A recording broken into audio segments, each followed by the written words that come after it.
Bienvenidos amigos una vez más a esta nueva transmisión aquí, dibujando con Ale Mangiarotti. Bueno, mucha gente me imagino que debe estar en el carnaval y esas cosas. Así que si hay alguien por ahí que le gusta el dibujo, vamos a empezar. Y en esta ocasión vamos a hacer algunos dibujos de soldados.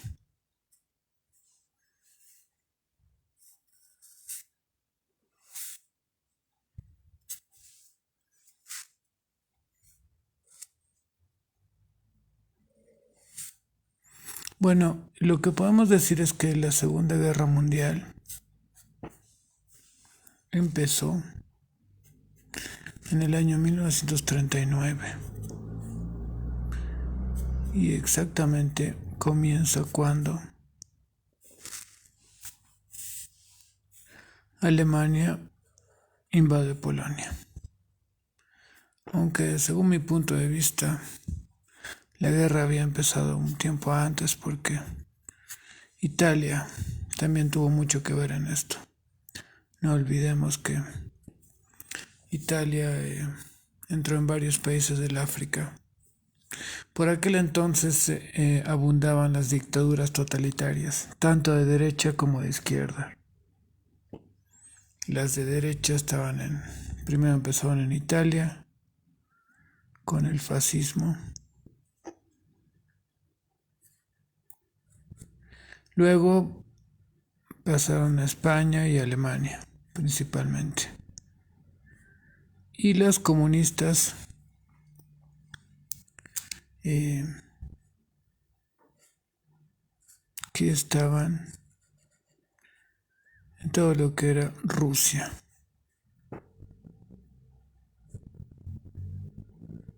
La antigua Unión Soviética. Entonces era una época muy convulsionada. Eran visiones bastante contrapuestas, pero, sin embargo, el comunismo y el fascismo, en su estado puro, son muy parecidas. A diferencia de lo que mucha gente cree, hay estúpidos que pelean porque se consideran de izquierda o de derecha, y en realidad en su estado puro son muy parecidas. Entonces, lo que ocurría es que durante la Primera Guerra Mundial, como muchos conocen, Alemania había sido reducida al perder la Primera Guerra Mundial. Y los aliados, en esa época se llamaba la Liga de Naciones, lo que ahora se llama las Naciones Unidas. Si no me equivoco, redujeron el territorio de los alemanes. Entonces, eso creó muchas fricciones en Alemania, que ya en esa época había una suerte de como de antisemitismo también. Habían varias potencias que estaban emergiendo, como la Unión Soviética o Estados Unidos, también Japón. Entonces, Europa estaba perdiendo un poco la hegemonía. Bueno, es muy largo hablar de la guerra, ¿no? Muy largo, larguísimo. Pero podemos decir que empieza alrededor de 1939 cuando Alemania oficialmente invade Polonia y termina en el 45 cuando se lanzan las bombas sobre Hiroshima. Entonces, refiriéndonos un poco a esa parte de la guerra, a las batallas del Pacífico y todo, cuando Estados Unidos entra en la guerra empieza a cambiar. Y cambia bastante por el potencial enorme que tenía Estados Unidos en aquel momento. La guerra empieza porque Estados Unidos le corta los abastecimientos de gasolina y otras cosas al Japón para obligarlo a entrar en la guerra. Porque obviamente Estados Unidos también tenía intereses. No luchaba por la libertad, por supuesto, ni por nada de eso, sino por sus intereses, como lo hacen todos. Entonces necesitaba entrar urgentemente en la guerra. Para ello mandó tropas y obligó un poco a Japón a entrar. Japón ya había entrado porque había invadido todo lo que era parte de China y el Asia. Entonces, el clima que había donde peleaban los norteamericanos con los japoneses era un clima bastante caluroso. Entonces se optó por un casco que tenía un borde aquí, el casco americano, especialmente en Tarawa y otros lugares, en la batalla de Okinawa y todo.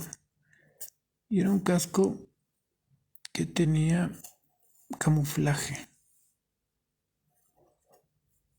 El camuflaje era parte fundamental del casco norteamericano,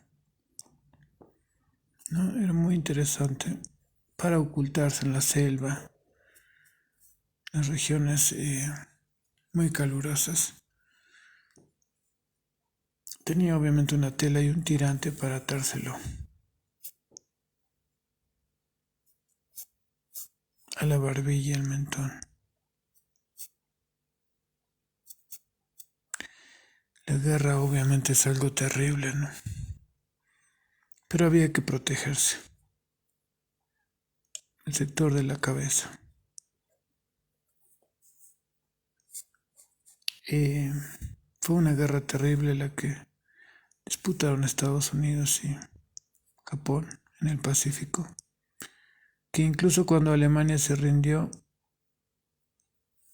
esa guerra continuó durante un tiempo más hasta que en agosto lanzaron las famosas bombas sobre Nagasaki e Hiroshima, que causaron esa destrucción total.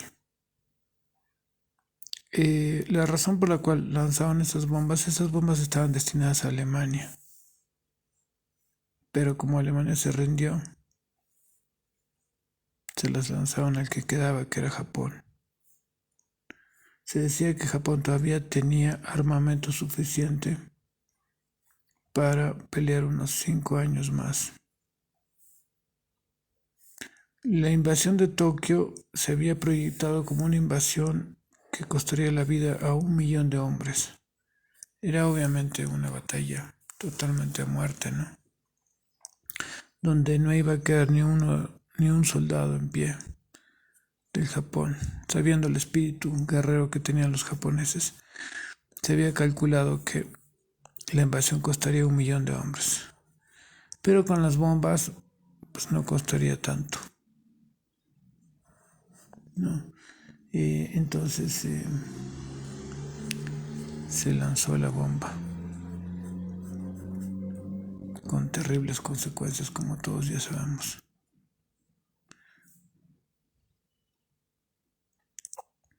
Los soldados, por lo general,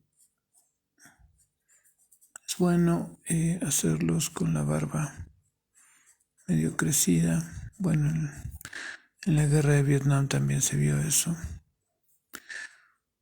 Un panorama terrible, porque bueno, la guerra de Vietnam, a diferencia de la Segunda Guerra Mundial, era más que una guerra, era una especie como de guerrilla, ¿no? Era una especie de guerrilla en donde el Vietcong se camuflaba mucho. Y no era una guerra abierta, una guerra obviamente apoyada por los soviéticos en contra del imperialismo norteamericano por aquel entonces. Pero en la Segunda Guerra Mundial sí fue una guerra abierta. No fue una guerra totalmente abierta. Entonces siempre queda bien cuando uno dibuja a los soldados como mugre, con delgadez extrema y obviamente el sufrimiento en la cara. El tener que matar a sus semejantes es algo que es terrible, y sobre todo a gente que uno no conoce. Entonces, para mí, el gran maestro de la guerra, el primer gran maestro de la guerra, del dibujo de guerra fue Milton Caniff en Estados Unidos. Pero creo que es superado años después por el legendario Hugo Pratt en las historietas de Ernie Pike de Hora Cero. Bueno, no sé si salía en Hora Cero o en Frontera, pero él fue el primero que de alguna manera mostró lo que era la sangre, los balazos, la mugre y todas las desgracias por las que uno tiene que pasar en la guerra, que es algo terrible. Entonces, el camuflaje nos ofrece de estos soldados que seguramente pelearon en Okinawa, en Tarawa y todo eso, nos ofrece una forma interesante. Si lo sumamos, por ejemplo, a la ornamentación, a la textura del casco, de los uniformes, de toda la maquinaria que Estados Unidos tuvo que trasladar para poder ganar esa guerra, que fue durísima porque los japoneses estaban muy bien armados, eran grandes soldados, una nación guerrera y no se entregaban. Entonces hizo que la guerra sea durísima para Estados Unidos. Finalmente, como todos sabemos, Estados Unidos vence a Japón. Y algo que mucha gente no sabe es que cuando Estados Unidos vence a Japón y Japón se rinde, cuando ya estaba rendido, de pronto en Tokio empiezan a volar miles de aviones, casi al ras de los postes telefónicos. Eran la fortaleza Enola Gay. Son la superfortaleza volante, como les llamaban, que fueron los aviones que bombardearon Tokio y también Berlín. Unos aviones gigantes que existían, que los construyeron los norteamericanos, por eso se llaman las superfortalezas volantes. Era un avión que iba, gracias vida por el like. Era un avión que iba escoltado por otros más pequeños para que no los derriben. Se ocupaba de un bombardeo masivo, ¿no? Entonces volaron miles de estos sobre Japón cuando ya estaba rendido Japón, solamente para que supieran lo que les esperaba si seguían peleando, si se atrevían a seguir peleando. Ese era el objetivo.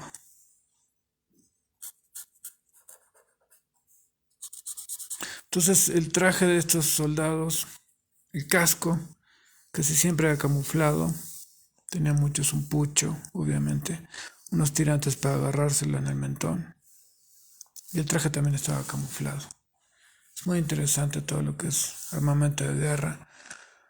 Hace muchos años, cuando era muy, muy joven, tuve la oportunidad de ver un manual de armas de guerra de un famoso dibujante argentino, Ricardo Villagrán, que era contemporáneo de mi papá, e hizo un manual excelente con armamento, me acuerdo, ruso, americano, alemán, excelente dibujante de ese tipo de cosas. Y ahora nosotros vamos a hacer un poquitito otro dibujo también referente a la guerra. Esta vez de perfil. Es un género que ya no se cultiva mucho en la historieta. Ya no se cultiva. Porque bueno, ahora ustedes saben que hay una especie de... Si bien hay un conflicto en este momento, dos conflictos mundiales, que es la guerra de Israel y Palestina. y la otra que es la guerra de Rusia y Ucrania en este momento. Pero no son guerras muy grandes, ¿no? Son guerras grandes, pero no guerras mundiales, obviamente, como la que hubo. Y también se debe eso un poco al hecho de que una guerra de devastación total hoy en día sería imposible porque directamente los países desaparecerían. ¿Por qué?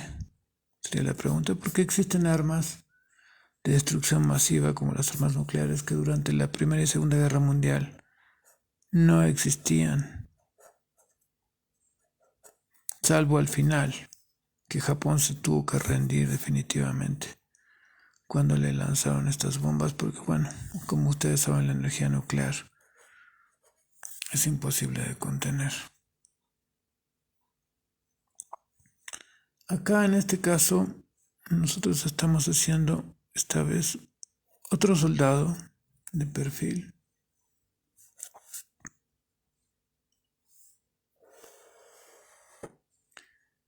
Que ahora lo vamos a presentar un poco.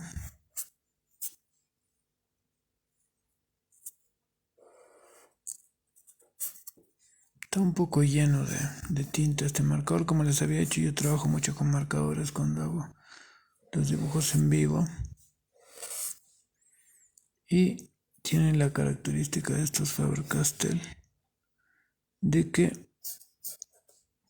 a veces sale mucha tinta en cierto momento. Luego se equilibran, obviamente, ¿no? Se equilibran.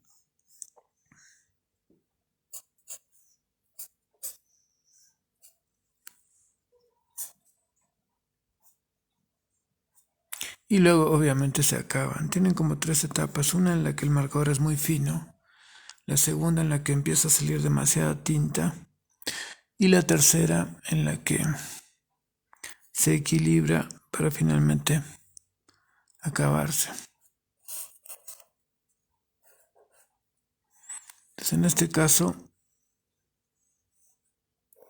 estamos haciendo un soldado del bando contrario de Japón. Entonces la diferencia es que el casco japonés tenía como unas líneas aquí, unas costuras. Por lo menos este modelo que estoy haciendo. Tenía unas costuras y tenía una tela con un tirante, ¿no? Que venía agarrado en esta parte.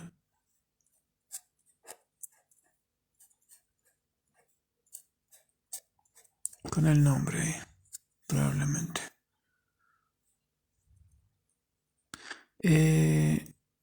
La ornamentación es muy importante cuando uno dibuja estos temas.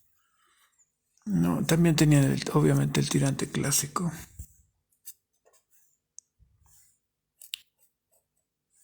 La pregunta sería, ¿para qué servía en realidad el casco? Bueno, la respuesta es lógica, simplemente es para proteger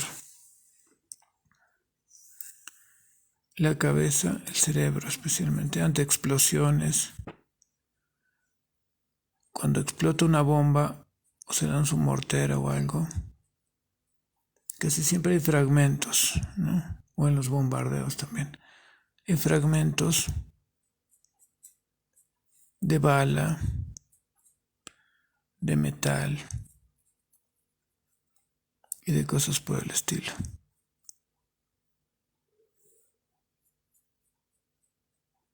Entonces, con el fin de proteger la cabeza, es que obviamente estaba ahí el casco.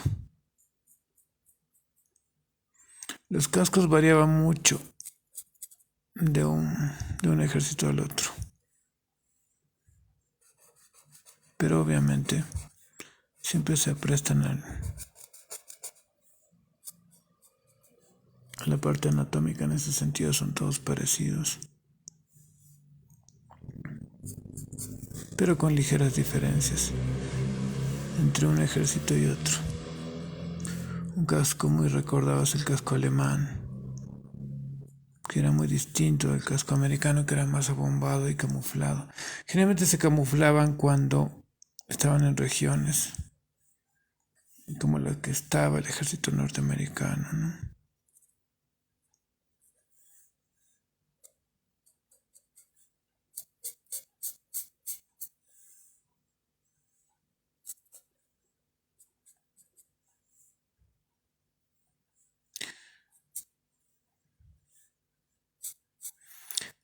Por lo general en las caras de los japoneses hay que marcarles un poco más los pómulos, que ellos tienen los pómulos más salidos por la raza a la que pertenecen.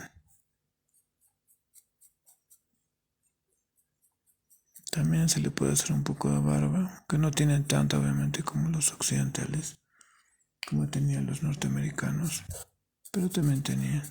Con el paso del tiempo obviamente en la guerra, lo último en lo que uno piensa es en afeitarse. Es lo menos importante.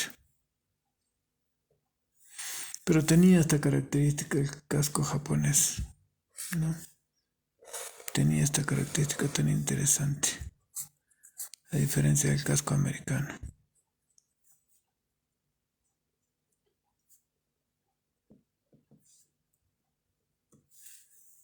Entonces es bueno conocerla. El ejército de Japón era muy bueno, muy bueno.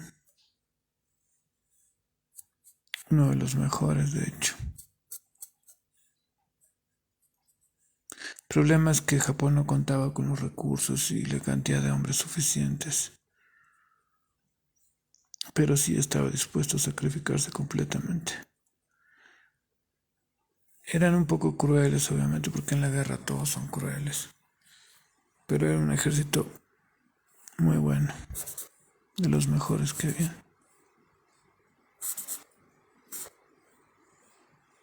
Acá tenía una etiqueta también en la parte del cuello.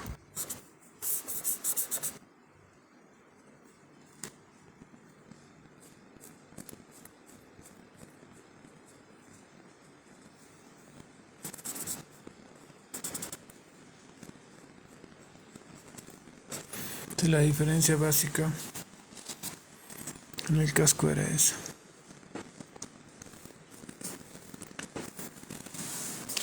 Y vamos a hacer uno más, ya variando un poco con otros elementos más modernos.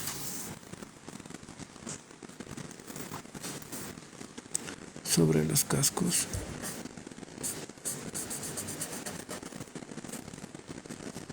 Es muy interesante todo el armamento de guerra. Como forma de dibujo, ¿no? Pero su realidad es terriblemente cruenta. ¿Para qué se usó? Es algo terrible.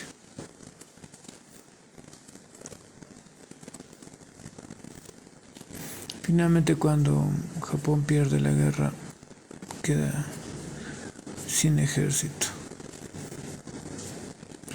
Y lo irónico es que Estados Unidos ha retirado sus bases de muchos países que perdieron la guerra, pero no de Alemania y de Japón.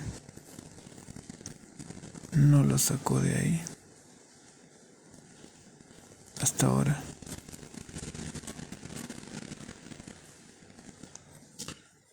Habría que preguntar un poco qué pasó, por qué.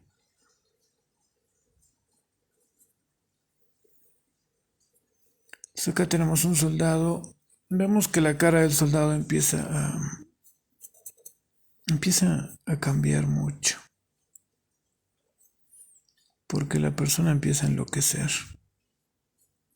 Paulatinamente es la famosa psicosis de guerra.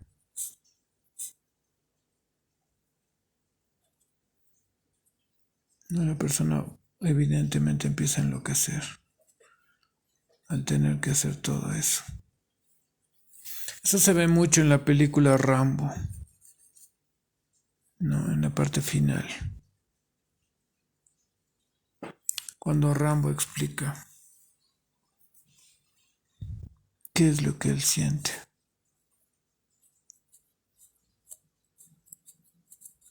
Entonces las texturas son muy interesantes para esto. Eh, Últimamente se ha avanzado más porque hay mayor cantidad de fotografías. Recordamos que antes habían también buenas fotografías. La Segunda Guerra Mundial fue una de las primeras guerras en, digámoslo así, en televisarse. Bueno, no existía todavía la televisión, pero había muchas filmaciones, ¿no? Casi siempre se retrata al soldado como una persona ruda, pero no siempre lo es. Si es de profesión, sí, pero en este caso, los que más se habían preparado para la guerra eran los alemanes y los japoneses. También los rusos, pero los americanos se prepararon no tanto. Enviaron a muchos civiles a la guerra en Estados Unidos. Entonces, ya sea a cualquier ejército que pertenezca al soldado que nosotros hacemos, siempre es necesario un poco avejentarlo por el sufrimiento terrible que sufre, que pasa, ¿no?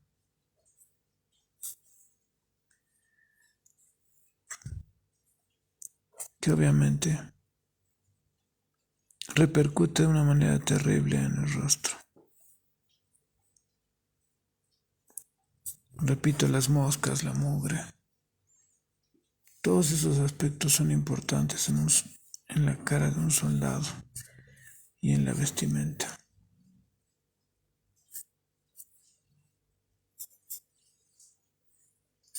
A veces queda muy bien hacerles un tirante de tela aquí, donde a veces ellos suelen atar cosas como balas, por ejemplo, u otras cosas.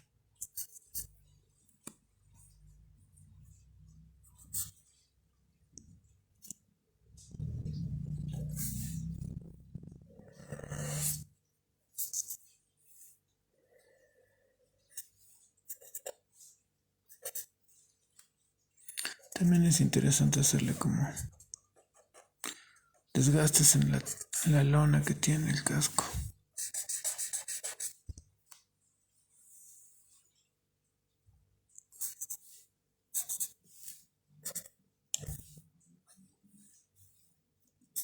Hay quienes recurren a hacer un poco de cabellos desparramados. Pueden llegar a quedar bien también cuando los soldados están mucho tiempo. Aparte ayudan a dar una sensación como de locura en la cara.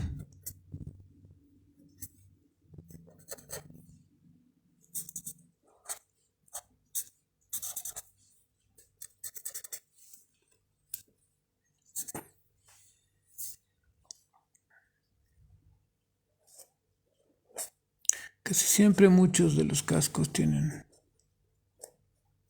también símbolos.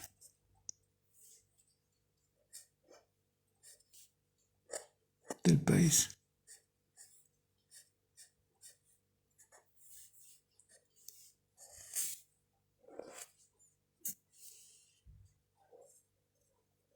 Y el clásico camuflaje.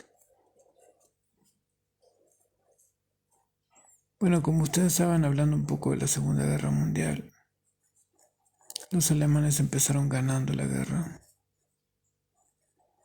invadiendo primero Polonia, luego Países Bajos y Francia, que en aquel momento se pensaba que no era un enemigo para Francia, que Francia estaba muy por encima porque tenía lo que se llama la línea Maginot, una línea que hicieron los franceses, que se consideraba inexpugnable, pero que los alemanes con mucha inteligencia destruyeron fácilmente y en unas semanas tomaron Francia. Claro que era algo muy sorpresivo, ¿no? No se esperaba algo así. Toman finalmente la línea Maginot, invaden Francia Entonces hay una alerta para los aliados. No esperaban un triunfo de esas características. Entonces van cayendo uno tras otro. Finalmente los alemanes quieren pactar con los ingleses para no tener dos frentes porque su objetivo principal era el de la Unión Soviética y los enormes recursos que tenía, tanto en lo que se refiere a lo que es todo lo que es el agro en Ucrania y todo, como también grandes reservas que habían de petróleo que servían para la maquinaria alemana.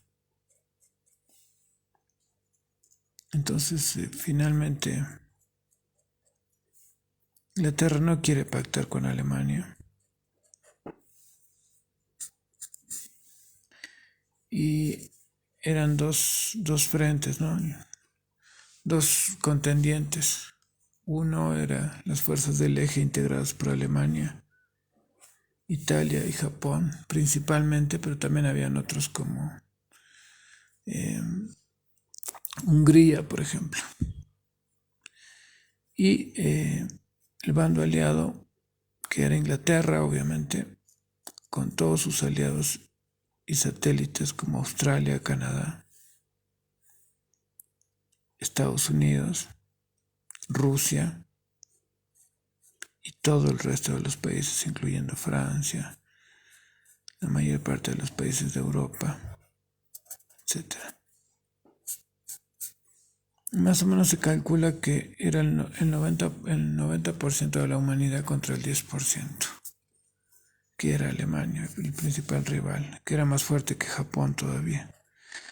Entonces Alemania no logra eso y decide finalmente prepararse para la invasión de las Islas Británicas.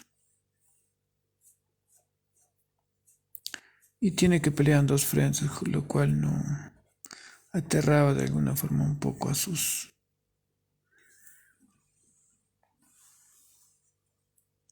generales. No querían una guerra en dos frentes, pero Inglaterra no quiere ceder el poder de Europa. Entonces mueve todo Estados Unidos, porque sola no podía, estaba perdida contra Alemania. Incluso la Unión Soviética también, pero no si entraba en la guerra Estados Unidos. Entonces la Unión Soviética iba a hacerse cargo de lo que era la parte gruesa de la guerra, es decir, poner la mayor cantidad de hombres y carne de cañón junto con recursos. Entonces los alemanes no tienen otra para sus objetivos mundiales de un imperio mundial. No tienen otra que planear una invasión gigantesca a la Unión Soviética, que se conoció con el nombre de Operación Barbarroja. Entonces ellos, como la guerra con Inglaterra no se resolvía, finalmente no tuvieron otra que abrir un segundo frente, lo que se llamó el Frente Oriental. Y empezó obviamente una guerra de exterminio terrible, en donde avanzaron tremendamente en el primer mes. Empezaron a comerse al ejército soviético. El 75% de las tropas alemanas fueron destinadas al Frente Oriental, que consideraban la batalla más complicada.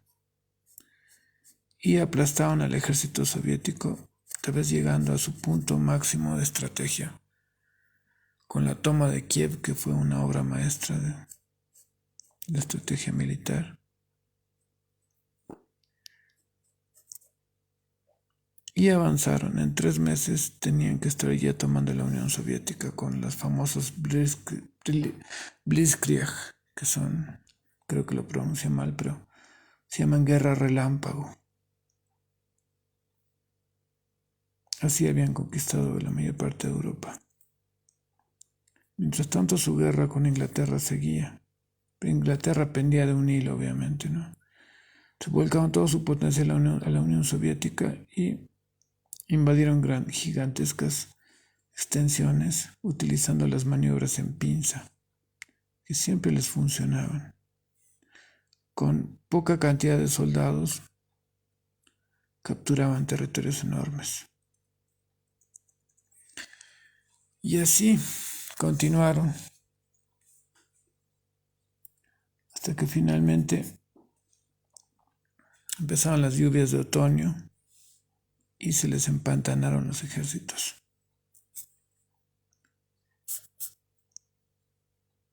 Estos ejércitos quedaron empantanados.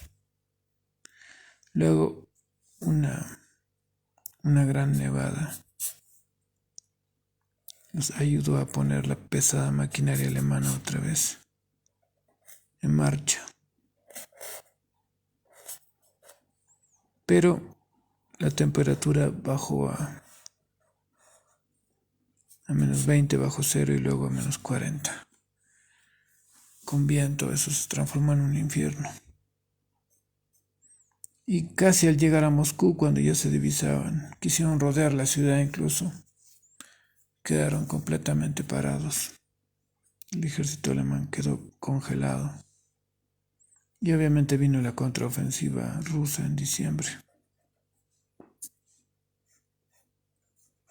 haciendo retroceder al ejército alemán en el año 41. Ya para el 42 las fuerzas alemanas se reagruparon y fue una siguiente ofensiva, pero ya sin la fuerza de la primera, ¿no? Porque no olvidemos que los recursos de Alemania eran limitados y no aguantaba una guerra de desgaste como Estados Unidos o Rusia. Entonces fueron sitiados finalmente porque tenían que desarrollar el frente oriental, en donde tenían 3 grandes ejércitos. El frente de África, donde peleaban con Inglaterra, y el frente occidental, que cuando entra a Estados Unidos ya, por su fabuloso poder económico y material, causa una superioridad ya por parte de los aliados. De hecho, Estados Unidos ya estaba apoyando a la Unión Soviética mucho antes de eso. De hecho, fue el que evitó que la Unión Soviética cayera. ¿De qué forma? Bueno, ya trabajando antes de entrar en la guerra de manera formal, proveyéndole a la Unión Soviética de armamento, de comida, etc. Evitaron que cayera la Unión Soviética. Luego el resto fue cuestión de tiempo. La balanza se empezó a inclinar a favor de los aliados. Y como entró Japón, bueno, o sea, la excusa perfecta que tenía Estados Unidos, que ardían deseos de entrar en la guerra. Y con su fabuloso poder económico empezó a bombardear todas las ciudades alemanas. Y más el ataque soviético, inglés, canadiense, neozelandés, en fin, hasta Brasil mandó tropas. Si no me equivoco, Bolivia contribuyó con estaño, con 1,000 toneladas de estaño, me parece. Entonces, obviamente, un ejército que tenía una cantidad de soldados limitada, a pesar de que su tecnología era mejor, terminó por colapsar. Al colapsar,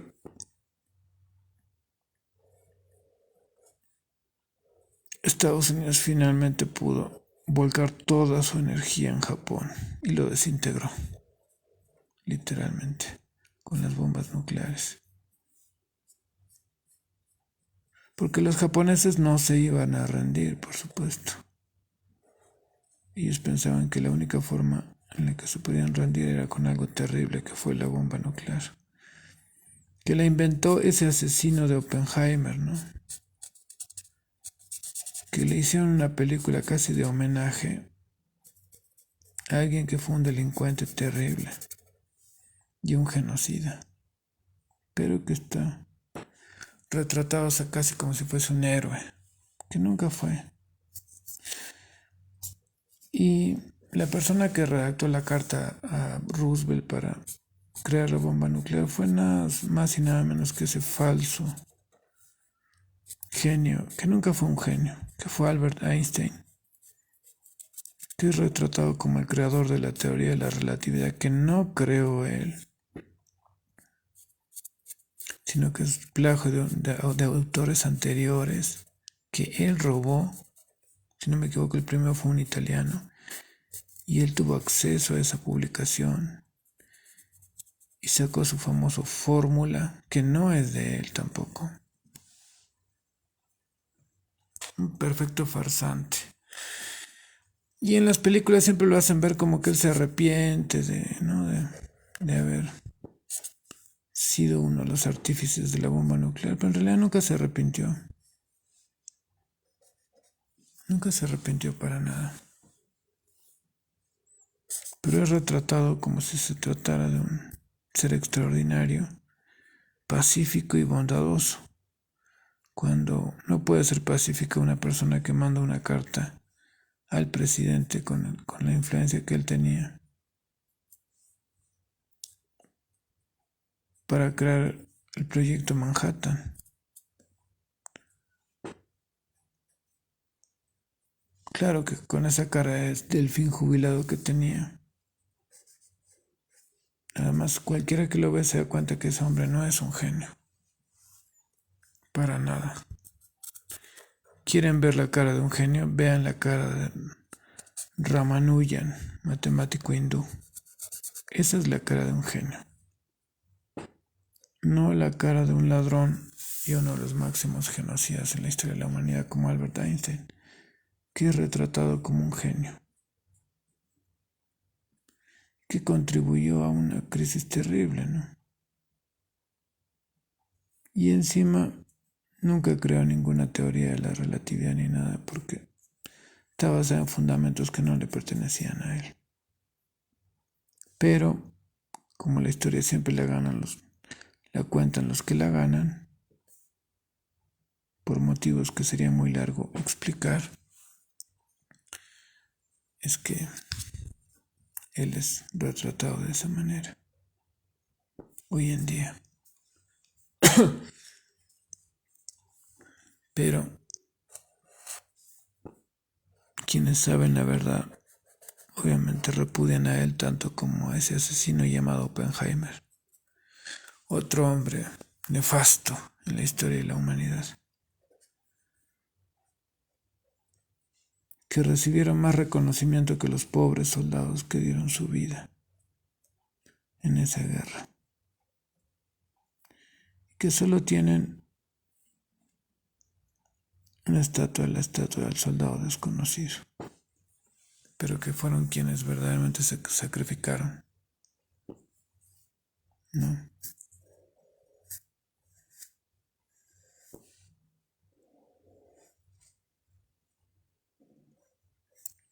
Y Oppenheimer tampoco era ningún genio. Sí, un genio de la manipulación y de la maldad, eso sí. Pero no era ningún genio verdadero porque otros trabajaron para él.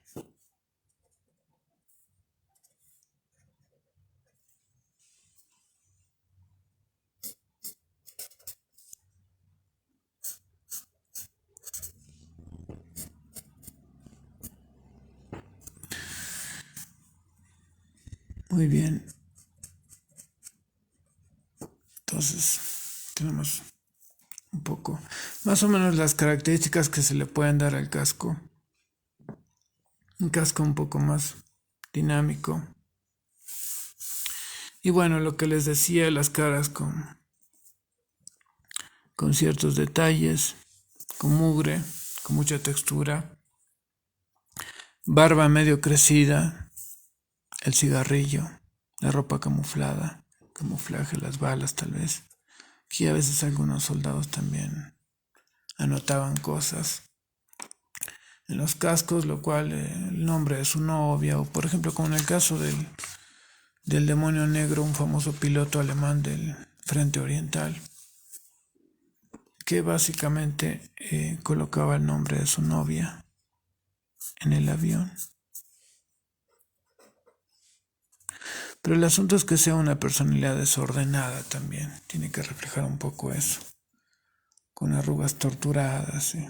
La estética no juega un papel muy fundamental. De hecho, el tipo de estética que tiene es justamente eso, ¿no? Bueno, los datos y las historias de la Segunda Guerra Mundial son inmensos. Hay muchos documentales,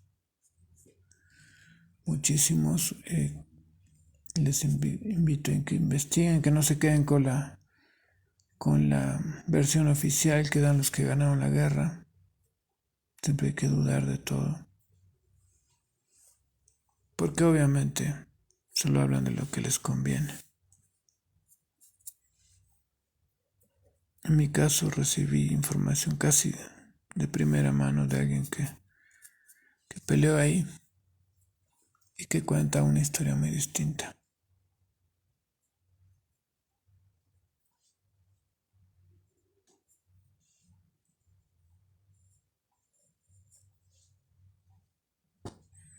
Y bueno, sin más que decirles, les deseo buenas noches a los que van a dormir y también buenas noches a los que están festejando. Gracias por haber estado aquí.